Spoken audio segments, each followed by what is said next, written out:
یہ ہمارا ہمسایہ ملک ہے, وہاں پہ دلی میں جو ان کا وزیر اعلیٰ ہے یار, وہ 1-2 کمروں کے فلیٹ میں رہتا ہے, اس نے کالجز میں ایجوکیشن فری کر دیا ہے, خواتین کے لیے جو بسز میں وہ ٹریول کرتی ہیں وہ فری کر دیا یار. ایسے تو پھر بات تو کرنی پڑتی ہے, جی تو ہم اکٹھے ہی آزاد ہوئے ہیں. ایسے ہی ایسے. خان صاحب میں آپ کی طرف آتا ہوں, جب ٹکٹوں کی باری آتی ہے تو کروڑوں روپے کے جو فنڈ ہیں وہ پارٹی کو دینے پڑتے ہیں.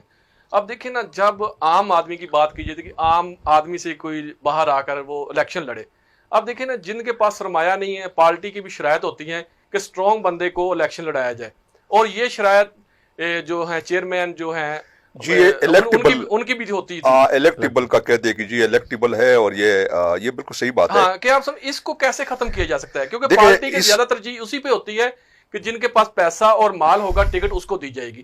اس کو دیکھیں جو پی ٹی آئی کے چیئرمین تھے انہوں نے بھی اس پہ توجہ نہیں دی, انہوں نے بھی اس کو زور دی. انہوں نے کہا, جو انہوں نے ایک میٹنگ میں بڑی میٹنگ میں کہا کہ عام بندہ الیکشن نہ لڑے, جن کے پاس پیسہ ہے وہ الیکشن لڑے.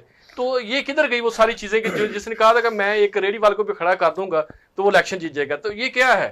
اچھا, اس میں دیکھیں شاہ صاحب نے ایک بڑی اچھی بات کی کہ یہ جن لوگوں کے باہر کے ملکوں میں اثاثے ہیں سیاست کے لیے, وہ پاکستان میں آتے ہیں, یہاں سے لوٹ مار کر کے باہر جو ہے نا اپنے بڑے بڑے جو ہے نا محل اور بڑے وہ بناتے ہیں. اس کے لیجسلیشن کی جو بات کی بڑی اچھی بات کی. دوسرا یہ کہ ہماری جو 1973 کا آئین ہے, یہ اس کے بارے میں کہا جاتا ہے کہ یہ ایک بڑا متفقہ آئین ہے اور اس لیے بڑا زبردست آئین ہے, لیکن میں آپ کو بتانا کہ اس آئین کو بھی اگر آپ پڑھیں گے نا تو یہ بھی سرمایہ داروں اور جاگیرداروں کا ایک کو محفوظ کرنے کے لیے, ان کو تحفظ فراہم کرنے کے لیے کا بہترین دستاویز ہے. ہم تو یہ کہتے ہیں کہ ایک لیجسلیشن, لیکن وہ کریں گے نہیں, جس طرح شاہ صاحب نے کہا کہ وہ کریں گے نہیں. میں کہتا ہوں کہ لیجسلیشن ہونی چاہیے ہر پارٹی کے لیے, الیکشن ایکٹ میں جو ہے نا یہ چیز وہ کرنی چاہیے. جس طرح برطانیہ میں ہاؤس آف لارڈ ہے اور ہاؤس آف کامن ہے. ہاؤس آف لارڈ میں یہ عمرہ کے لیے جو امیر لوگ ہیں, جس طرح ہمارا سینٹ ہوتا ہے نا, مطلب وہ ظاہر ہے وہ جو امیر لوگ ہوتے ہیں وہ کرتے ہیں. جو ہاؤس آف کامن ہے اس میں عام لوگ الیکشن لڑتے ہیں نا. ہمارے ہاں ایسا ہونا چاہیے کہ ہر پارٹی کے لیے یہ آئین جو ہے نا جناب لیجسلیشن ہونی چاہیے کہ ہر پارٹی 50% جو ہے نا جو امیدوار ہوں گے نا وہ خالصتاً غریب اور متوسط طبقے کے پڑھے لکھے لوگوں کو وہ ٹکٹ دیں گے نا. ٹھیک ہے 50% آپ دیں, کیونکہ بعض پارٹی میں بات ہم یہی کریں کہ پاکستان کی سب سے بڑی بدنصیبی یہ ہے کہ یہ جو پارٹیاں ہے جو شاہ صاحب نے مینشن کی, مولانا فضل الرحمان کی پولیٹیکل ڈائنیسٹی ہے, زرداری ظاہر ہے وہ بھٹو خاندان کی وہ ڈائنیسٹی ہے. نواز شریف کہتے ہیں کہ جی آپ تو, اس نے شہباز شریف نے کہا کہ ہمارے پاکستان ہے, اور جناب اگلا وزیر اعظم بھی وہی ہے.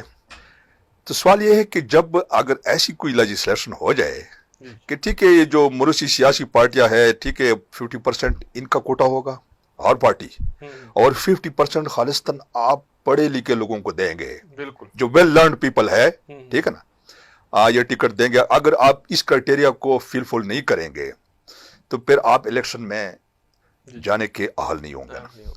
تو میں سمجھتا ہوں کہ اگر 50% لوگ بھی غریب اور متوسط طبقے کے یعنی عوام کی دکھ اور درد مسائل کو سمجھنے والے لوگ آ جائیں نا, تو پھر میں یہ سمجھتا ہوں کہ لوگوں کے مسائل ان کی دلیل پہ حل ہوں گے. اب یہ ہے کہ بلاول بھٹو کو کیا پتا ہے کہ G7 کی کچی آبادی میں وہاں کے لوگوں کی کیا ریکوائرمنٹس ہے, یا جو لوگوں کے بنیادی حقوق ہے وہ کیا ہے. خان صاحب کو بھی نہیں پتا نا مسئلہ یہ. وہ سر میں یہی کہہ رہا ہوں نا کہ دیکھیں بات یہ ہے کہ اب کچی آبادیوں میں اس سخت گرمی میں بچے جس قسم پرسی کی حالت میں وہ رہ رہے ہیں, مطلب بجلی نہیں ہے, گیس نہیں ہے, مچھر ان کو کاٹ رہے ہیں, حالانکہ وہ پاکستانی ہے, پاکستانی سٹیزن ہے. یہ کوئی تیسرے یا دوسرے یا تیسرے درجے کے لوگ تو نہیں ہے. بات یہ ہے کہ بلاول کو اب یہ پتہ نہیں ہے کہ G7 کے یا کہ پنجاب کی کسی دیہات میں غریب لوگوں کے یا جو ان کے بچے ہیں ان کے کیا مسائل ہے, وہ تو سن کے چمچوں کے ساتھ پیدا ہوا ہے. خان صاحب ہم پروگرام کے لاسٹ میں ہیں, شاہ صاحب آپ کیا میسج دیں گے کہ ہماری گورنمنٹ کو کیا کرنا چاہیے کہ عام آدمی کے مسائل کو زیادہ سے زیادہ ترجیح